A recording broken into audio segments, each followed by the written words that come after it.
Makanya apalagi kalau istri sedang hamil. Orang tua dulu kita itu bilangnya sangat simpel, pamali. Kalau istri sedang hamil keluar maghrib.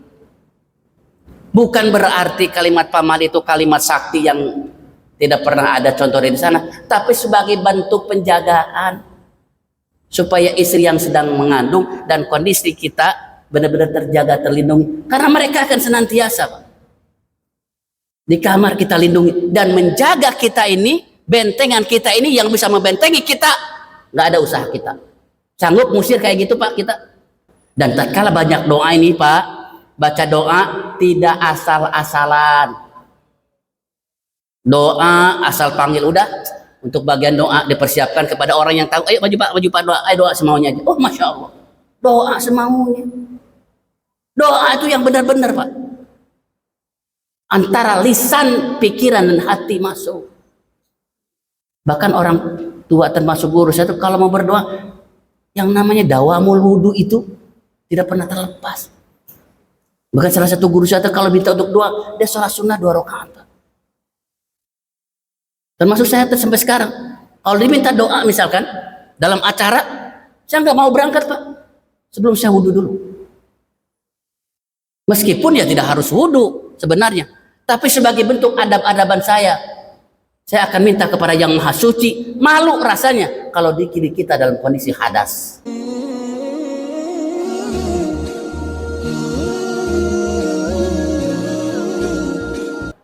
Halo. Assalamu alaina wa ala ibadillah sholihin. Apa yang kita katakan dalam kalimat ini? Ngerti Pak?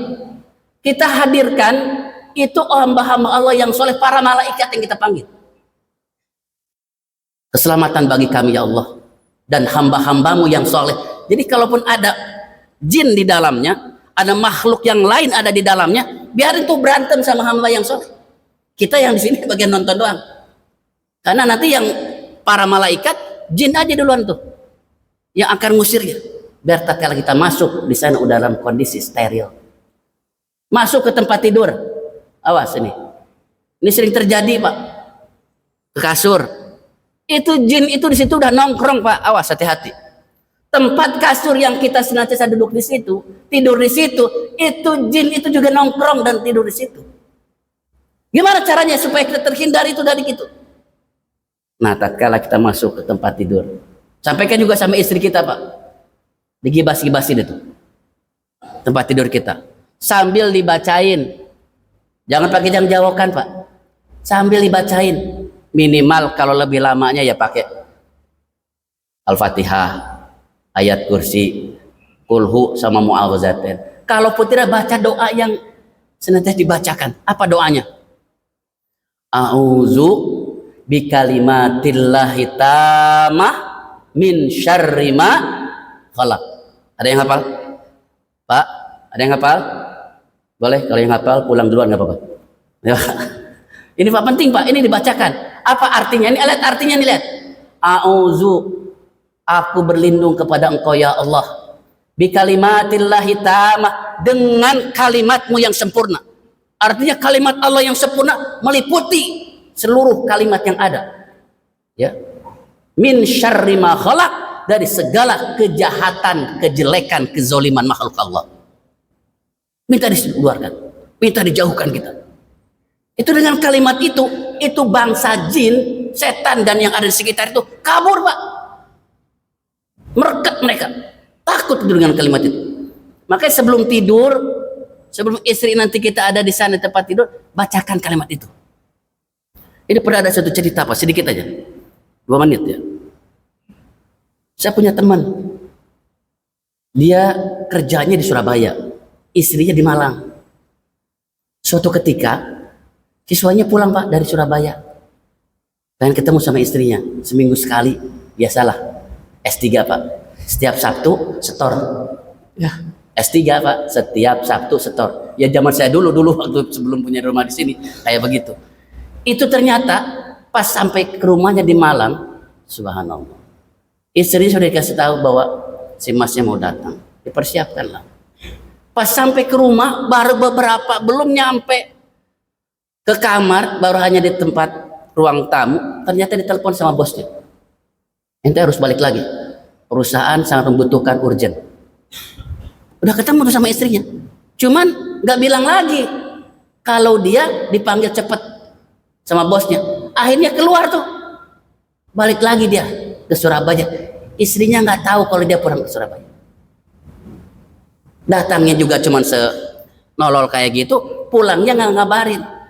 Nggak tahu, baru beberapa menit kemudian datang seorang yang percis sama laki-laki, menyerupai laki-lakinya. Duduk Pak di situ dan tidur dengan istrinya. Subhanallah. Padahal suami aslinya ada di Surabaya. Pas terlahir, ini yang cerita orangnya Pak. Pas lahir itu anaknya Pak. Semenjak dia bisa jalan sampai usia 12 tahun itu ngeterin rumah Pak. Setiap maghrib rumahnya ditawafin sama dia. Masya Allah, muter itu tiap pada sampai dia kelelahan baru selesai. Sampai usia 12 tahun. Baru setelah 12 tahun Allah takdirkan dia wafat. Anak kecil itu. Nah, sampai ketahuan sampai sekarang itu yang nidurin istrinya itu siapa? Suaminya sudah kembali. Nah ini jangan sampai ini ada saham-saham jin ini di kandungan istri kita. Nauzubillah, subhanallah, min dzalik. Makanya apalagi kalau istri sedang hamil. Orang tua dulu kita itu bilangnya sangat simpel, pamali. Kalau istri sedang hamil keluar maghrib. Bukan berarti kalimat pamali itu kalimat sakti yang tidak pernah ada contoh di sana, tapi sebagai bentuk penjagaan supaya istri yang sedang mengandung dan kondisi kita benar-benar terjaga, terlindungi, karena mereka akan senantiasa Pak, di kamar kita lindungi dan menjaga kita ini, bentengan kita ini yang bisa membentengi kita.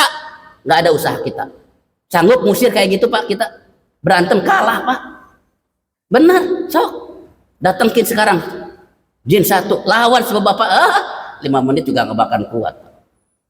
Mereka kalahnya dengan doa, kalimat-kalimat thayyibah. Betul Pak. Bawang putih koris Pak, pernah Pak saya dipanggil salah satu instansi di sini, bener anaknya kena. Pas saya lihat emang kondisi fisiknya sudah tidak kuat. Pas saya liatin, saya kasih, setelah didoain segala macam selesai, cuma saya minta ini anak segera dibawa pulang sama pembantunya, karena pengen ke air, dibawa ke air Pak, ke toilet, padahal sumbernya di situ di toilet. Keluar dari toilet, subhanallah, kejadian di dasar. Padahal saya udah balik lagi ke sini Pak, udah selesai balik lagi ke sini, baru sholat maghrib selesai dipanggil lagi sama stafnya, karena yang kenanya adalah anak kepala pimpinannya. Ustaz tolong galakkan lagi, kenapa kejadian lagi? Itu anak perawan yang masih muda, suaranya berubah jadi lolongan serigala Pak, sama suara kuntilanak yang keluar. Masya Allah kata saya, ini mah harus tenaganya harus super kata saya. Si bapak ini karena melihat saya kecapean, didatangkanlah orang biar saya dibantu sama seseorang. Bawa seseorang ditambah apa? Satu bawang putih, yang satu pakai keris. Waduh kata saya, ini mah repot urusannya. Kata, jangan Pak, enggak, urusannya bukan dengan keris ini mah. Ntar kerismu sama Mbah Jamrong sana. Ini mah kita tambah bantu doa saja. Bantu aja sama itu doa. Karena memang yang merasuknya termasuk dari jin yang sangat luar biasa. Alhamdulillah setelah setengah jam barulah selesai. Ini yang terkadang merusak. Makanya yang bisa menjaga kita pas sekali Rasul sudah mewasiatkan kepada kita. Yang pertama ini adalah perbanyak doa. Mulai kita akan berangkat dari kerja, apa yang kita bacakan? Bismillahi tawakkaltu 'alallah la haula wala quwata illa billah. Bacakan itu Pak. Kalau itu sudah dibacakan, insya Allah perjalanan kita akan dimudahkan, diselamatkan, dijauhkan dari takdir buruk. Nggak tahu kalau selangkah dari rumah kita ada truk gandengan yang lewat. Ya kalau cuman tembok gerbang kita yang kena, ya kalau dengan yang isinya Pak. Nah ini makanya yuk jaga diri kita untuk bisa terhindar dari takdir buruk kita yang sudah Allah catatkan di zaman ajali dengan memperbanyak doa. Dan tatkala banyak doa ini Pak, baca doa tidak asal-asalan. Doa asal panggil udah, untuk bagian doa dipersiapkan kepada orang yang tahu. Ayo maju Pak doa, ayo doa semaunya aja. Oh Masya Allah, doa semaunya. Doa itu yang benar-benar Pak, antara lisan, pikiran dan hati masuk. Bahkan orang tua termasuk guru saya itu kalau mau berdoa, yang namanya dawamul wudu itu tidak pernah terlepas. Bahkan salah satu guru saya itu kalau minta untuk doa, dia sholat sunnah 2 rakaat. Termasuk saya sampai sekarang, kalau diminta doa misalkan dalam acara, saya nggak mau berangkat Pak, sebelum saya wudhu dulu. Meskipun ya tidak harus wudhu sebenarnya, tapi sebagai bentuk adab-adaban saya akan minta kepada yang maha suci. Malu rasanya kalau diri kita dalam kondisi hadas. Maka tatkala akan berdoa dalam setiap acara, pasti kita dalam kondisi suci saya. Belum lagi terkadang disunahkan tentunya oleh guru saya dengan kita memohon sama Allah agar doa kita benar-benar dikabulkan oleh Allah. Dan nanti ada syaratnya nih. Doa itu syarat-syaratnya berdoa supaya tatkala kita berdoa itu Masya Allah terkabulnya cepat. Jangan sampai ini mah doa dulu waktu zaman muda, Masya Allah, ya Allah berikan kepada saya istri yang solehah, yang cantik jelita, yang kaya raya, kalau bisa anak raja. Oh subhanallah, ada yang kayak gitu doanya Pak dulu? Oh banyak kayak doanya mah. Ada kejadian sekarang, cantik jelita, kaya raya, solehah, keturunan orang-orang hebat, ada? Enggak, katanya solehah sedikit kadang membajak manyun ya ketika malam tanggal tua kayak gini ya. Apalagi bagian cantik, oh masih kalah dengan anak tetangga. Oh Masya Allah ya. Nah ini makanya untuk supaya nanti kabul doa kita ada syaratnya. Pengen tahu syaratnya doa Pak yang terkabul? Dan ada waktu mustajab doa nih. Syarat doa dan waktu-waktu mustajab doa. Pengen tahu itu? Kita akan simak dalam kajian berikutnya. Hadanallahu wa iyyakum ajmain. Wallahu muwaffiq ila aqwamit thoriq. Wassalamualaikum warahmatullahi wabarakatuh.